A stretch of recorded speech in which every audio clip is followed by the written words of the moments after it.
ನಾವು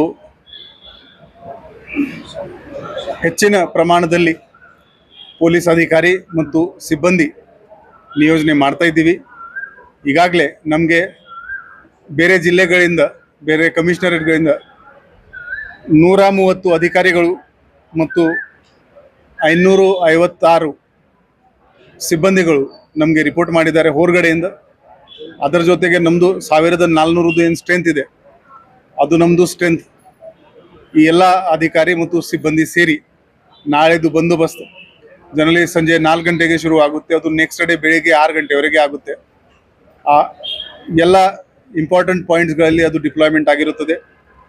14 KSRP ತುಕಡಿಗಳು, ನಮ್ಮ CRದು 8 ತುಕಡಿಗಳು, aunty ಸಾಬೋಟಾಜ್ check ಟೀಮ್ದು 3 ತುಕಡಿಗಳು ಈ ಬಂದೋಬಸ್ತಲ್ಲಿ ನಾವು ಬಳಸ್ತಾ ಇದ್ದೀವಿ. ನಮ್ಮದು ಆಂಟಿ ಸ್ಟ್ಯಾಬಿಂಗ್ ಸ್ಕ್ವಾಡ್, ಪ್ರತಿಯೊಂದು ಸ್ಟೇಷನ್ನಲ್ಲಿ ಆಂಟಿ ಸ್ಟ್ಯಾಬಿಂಗ್ ಸ್ಕ್ವಾಡ್ ಏನಿದೆ ಅದನ್ನು ಕೂಡ ನಾವು ಬಳಸ್ತೀವಿ. 70 ಆಲ್ಕೋಬ್ರೇತ್ ಅನಲೈಸರ್ಸ್ ನಮ್ಮ ಹತ್ರ ಇವೆ. ಆ ಎಲ್ಲ ಆಲ್ಕೋಬ್ರೇತ್ ಅನಲೈಸರ್ಸ್ ನಾವು ಇಂಪಾರ್ಟೆಂಟ್ ಜಂಕ್ಷನ್ಗಳಲ್ಲಿ ನಮ್ಮ ಸಿಬ್ಬಂದಿ ಅಧಿಕಾರಿಗಳು ಚೆಕ್ ಮಾಡ್ತಾರೆ.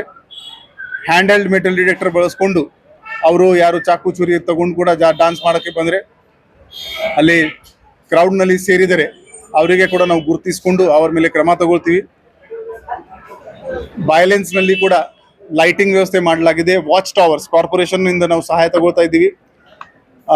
ಇಂಪಾರ್ಟೆಂಟ್ ಜಂಕ್ಷನ್ನಲ್ಲಿ ವಾಚ್ ಟವರ್ಸ್, ಸ್ಕೈ ಸೆಂಟ್ರಿ ಅದು ನಾವು ಡಿಪ್ಲಾಯ್ಮೆಂಟ್ ಮಾಡ್ತಾ ಇದ್ದೀವಿ. ಡ್ರೋನ್ 8 ಡ್ರೋನ್ ನಾವು ಈ ಬಂದೋಬಸ್ತ್ಗೋಸ್ಕರ ಬಳಸ್ತಾ ಇದ್ದೀವಿ. ಪೂರ್ತಿ ಊರಲ್ಲಿ ಮೋರ್ ದ್ಯಾನ್ 1,000 CCTV ನಾವು ಬಳಸ್ತಾ ಇದ್ದೀವಿ ಕಂಟಿನ್ಯೂಸ್ ಮಾನಿಟರಿಂಗ್ಗೋಸ್ಕರ. ಸೊ ಒಟ್ಟಾರೆ ಇದು ಈ ಹಬ್ಬ ಶಾಂತಿಯುತವಾಗಿ ಆಗಬೇಕು, ಆ ದಿಕ್ಕಿನಲ್ಲಿ ನಾವು ಪೂರ್ತಿ ಪ್ರಯತ್ನ ಮಾಡಿದ್ದೀವಿ. ನಮಗೆ ವಿಶ್ವಾಸ ಇದೆ ಬೆಳಗಾವಿ ನಗರ ವಾಸಿಯರ ಸಹಾಯದೊಂದಿಗೆ ನಾವು ಇದು ಶಾಂತಿಯುತವಾಗಿ ಮಾಡ್ತೀವಿ.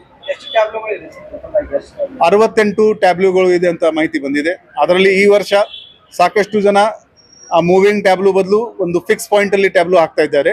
ಅದು ಕೂಡ ಒಳ್ಳೆಯದು. ನಮಗೆ ಜನ ಮೊಬೈಲ್ ಆಗಿ ನೋಡಿ ಮುಂದೆ ಹೋಗ್ತಾ ಇರ್ತಾರೆ.